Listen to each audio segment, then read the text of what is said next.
खिलाफ भड़काने की भी कोशिश करता है, लेकिन मेलिसा उस पर गुस्सा हो जाती है, जिसके बाद फिल उससे माफी मांगता है। सोते वक्त फिल को मेलिसा के घर म्यूजिक बजने की आवाज आती है और वो पूरी रात सो नहीं पाता। अगली सुबह वो टॉड से जाकर म्यूजिक के बारे में पूछता है तो उसे पता चलता है कि टॉड मेलिसा के साथ इंटीमेट हो चुका है। फिल टॉड को अपने साथ ड्राइव पर जाने के लिए कहता है, जहाँ वो उसे ले जाकर छोड़कर भागने लगता है, लेकिन फिल बुरा फील करके उसे वापस घर ले आता है। टॉड ये मजाक सोचकर उसे एक अच्छा इंसान समझने लगता है। अब फिल बस ये चाहता था कि कैरल और मेलिसा उसकी तारीफ करें, क्योंकि दोनों हर वक्त टॉड की ही तारीफें करती रहती थी। ये सोचते हुए फिल यहाँ वहाँ घूमने लगता है। तभी उसे रास्ते में एक गाय मिलती है, जिसे वो खुशी खुशी सबको दिखाने ले आता है। सब गाय को देखकर बहुत खुश हो जाते हैं, लेकिन किसी को भी उसका दूध निकालना नहीं आता। टॉड उन्हें बताता है कि उसने अपने अंकल के फार्म पर रहते हुए ये काम सीखा है। ऐसे वो गाय को अपने साथ अपने घर ले आता है। फिल की तारीफ का ये मौका भी चला जाता है, जिससे वो बहुत तंग नजर आता है। एक रात गाय कैरल के घर में घुस जाती है, जिसकी वजह से कैरल फिल के साथ उसके घर में रहने आ जाती है। फिल और कैरल की छोटी छोटी बातों पर बहस होने लगती है। एक दिन फिल कैरल के कहने पर ग्रोसरी खरीदने आता है, जहाँ उसे दो लड़कियां एरिका और गेल मिलती हैं, जो कि हर किसी की तरह फिल के मैसेजेस को पढ़कर टुक्सॉन तक पहुंची थी। फिल उन्हें देखकर बहुत खुश नजर आता है। दोनों जब फिल से पूछती हैं कि क्या वो अकेला बचा है, तो वो झूठ बोल देता है कि वो अकेला रहता है, जिसके बाद वो उनके साथ उनके घर आ जाता है। थोड़ी बहुत बातों के बाद एरिका फिल को रात के डिनर पर इनवाइट करती है।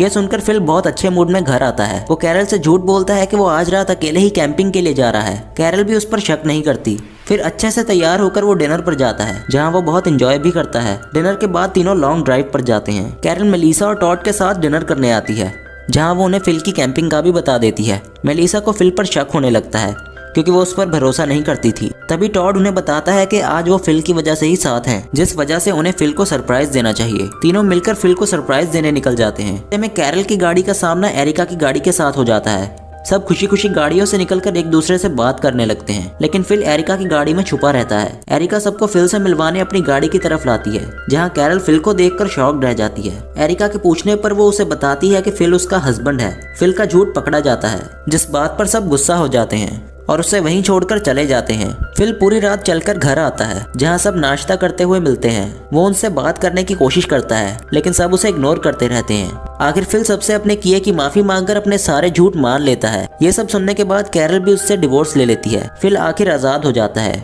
लेकिन फिर एक नए लड़के की एंट्री होती है, जिसका नाम भी फिल था। इस वजह से सब पुराने फिल को उसके मिडिल नेम टैंडी से बुलाने लगते हैं, ताकि किसी को कोई कंफ्यूजन ना हो। नए फिल के हैंडसम होने की वजह से गेल, एरिका और कैरल तीनों उसके साथ वक्त बिताने लगती हैं। टैंडी को ये बात पसंद नहीं आती, लेकिन अब वो कुछ कर भी नहीं पाता, क्योंकि उस पर किसी को भरोसा ही नहीं था। फिल कैरल के घर से गाय को भी निकाल देता है और वो एक एक करके इन सबकी प्रॉब्लम्स को सॉल्व कर देता है, जिस वजह से सब उसे और भी ज्यादा पसंद करने लगते हैं। फिल के रहने की कोई जगह नहीं होती, तो टैंडी उसे अपने घर रुकने ले आता है, ताकि वो किसी लड़की के घर ना